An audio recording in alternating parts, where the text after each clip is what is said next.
What's up, creators? It's your boy, Mad Mike. And on today's episode, I'm going to give you... No. I'll just come in. It's all good. You can keep recording.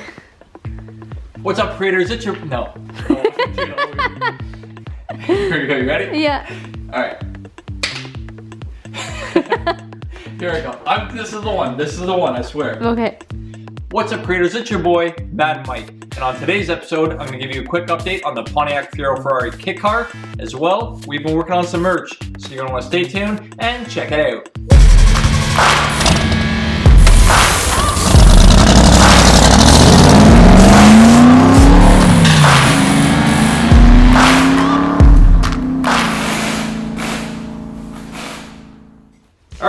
Let's get into it, guys. I'll give you guys a quick walk around of the Pontiac Fiero Ferrari Kitcar. We are getting ready to sell this car. Unfortunately, we're gonna let it go to a new home.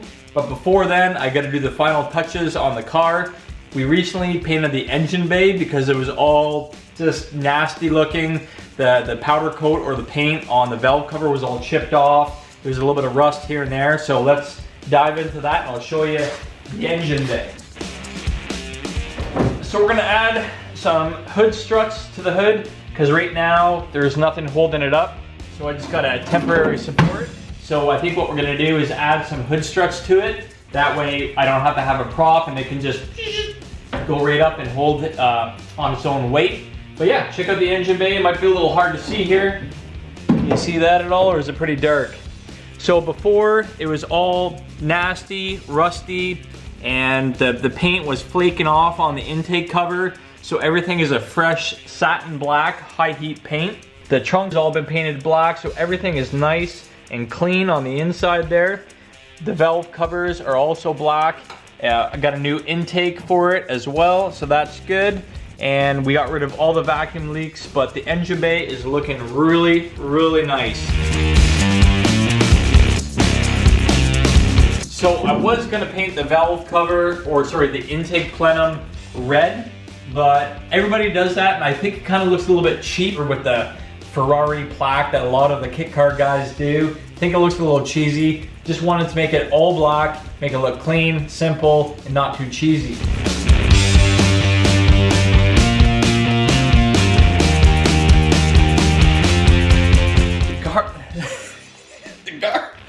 The car is super dusty right now. We had it out in storage for a little bit there during the winter. We just recently pulled it in, and when we pulled it in, I was flinging mud up everywhere. I do have the wheel wells that I've modified and added a strip of fiberglass to, which we gotta reinstall. That way we're not gonna shoot mud and dust all out into the engine bay and all over the car. So I gotta put the wheel wells in next.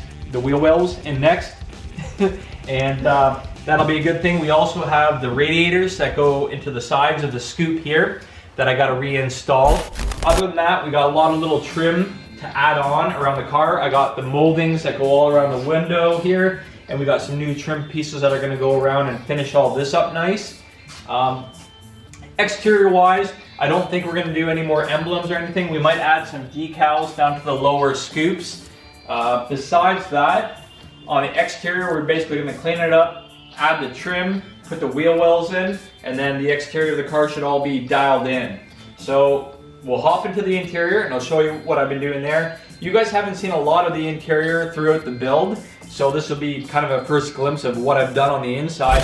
So when I first picked up this car, if you're an OG subscriber, you would have seen where I got this car from. It was out in a field, left for dead. The window was smashed in, the side glass was smashed in. It was full of water. It was in the mud. You couldn't even fit a jack underneath it. There was weeds growing around the whole car. I'll show you guys a picture here. And the interior was just a mess. There were squirrels living in it. It was disgusting. So I've refurbished the entire interior, new carpet, repainted a bunch of the inside, covered a bunch of pieces with some leather. So let's go ahead and check out the inside. So, looking at the inside here, can you guys see me okay? All right, so obviously the floors and the carpet's a little bit muddy and dirty right now because it's winter still and I've been climbing in and out of this thing working on it. But on the inside here, starting from the steering wheel, we got a nice little steering wheel with the Ferrari logo on there. Pretty badass, I'll show you that. Bam.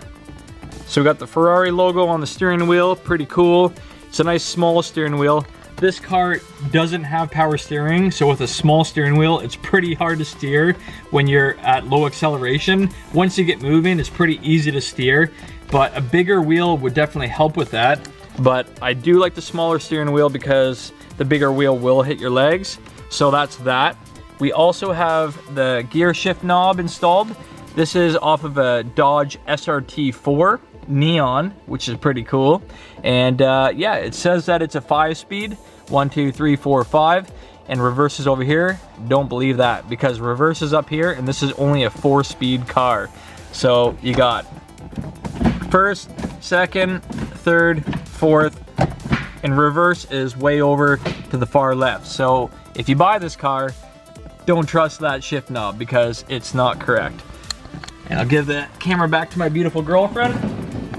So we got some red seats. These are not leather seats, but these are like a vinyl seat. They were originally in a BMW, so I gotta clean up some of the glue. They had M3 up on the headrest there. These are just a cheap seat from eBay. I think I paid 300 bucks for the seats for the pair, which is killer, with sliders, so you can't beat that. The sliders alone are about 150 bucks. So we got the red seats, and we finally have the entire center console reinstalled with the shift boot, with the windows, electric window buttons up and down.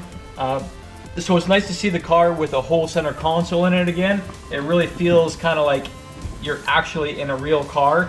The interior's been bare for about 3 or 4 years. How long have I had this car? The interior's probably been bare for about 3 years with nothing inside of it except for the dash. So it's nice to have the interior reinstalled. It feels real good. We're gonna have to clean up the carpet and maybe paint a couple more pieces here and there. I did cover up where the stereo system goes because it was just the wires. So I don't know if I'm gonna throw a stereo system in or not, but for now I just put a cover over top of that. The Fieros always bubble up here, the glue releases, so I might try to fix that. What else? The door panels, I don't know if you guys can see these, but when they built this car back in the 1990s, this was originally a show car and it was featured in Kitcar magazine. So when they built this car back in the 90s, they actually redid the interior. They covered the upper panels with a leather, and they did a black carpet with some nice leather beading on the lower half. Do you want me to film this? Maybe not, because I gotta glue that, but maybe if you film down low though and aim on it, it'll look good though, because you won't be able to see this peeling.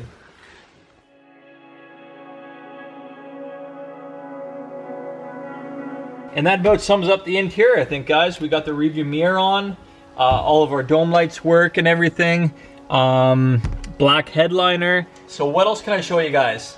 I'll hop out of the inside. We showed you the engine bay. Is there anything else I'm missing? Oh, let's talk about the t-shirts and stuff maybe, eh? Yeah. All right. So on the weekend, my girlfriend and I got creative and we started making some t-shirts. I'll kind of give you a glimpse of how we did that.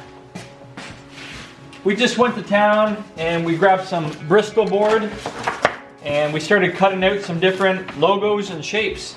So you can see here we cut out the creative and we cut out the mad. It's kind of hard to see that, but that's basically what we're working with. So we got some stencils, and then we grabbed some blank t-shirts from the dollar store, thrift store, wherever. We just started experimenting with some different paints, some Rust-Oleums. We also grabbed some fabric paints and whatnot. And yeah, we just laid the stencils on, went to town, kind of used our creative colors, the fluorescent yellows, pinks, greens, blues. So yeah, we had fun monkeying around with different colors. And oh, check out the back. Super cool. So I'm digging that. We're gonna just experiment and try a bunch of different things. We got an orange one there, cool splatter effects.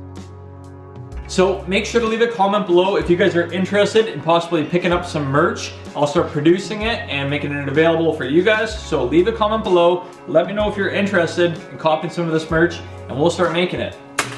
So that's pretty much it, guys. Give you an update on the engine bay, the painting of the engine, the interior that we've been installing. On the exterior, I think you guys have already seen. If you're new to the channel, maybe you haven't, but we got the rims that we got to just quickly polish up. We got the rear chassis mount wing all mounted up. we got a couple more pieces of grill that we'll finally install and secure. So if a lot of you guys are subscribed to the channel to see the Plymouth Cuda build, we're gonna be hopping back onto that project next once we tidy this one up. We got the 440 big block that we pulled out of a motorhome, out of an RV, all fired up on our engine run stand. So stay tuned because we're gonna be jumping back onto the Plymouth Cuda project real soon. All right guys, that's gonna be it for today's episode. So make sure to leave a like, subscribe, and we'll catch you guys next time. Ciao, ciao.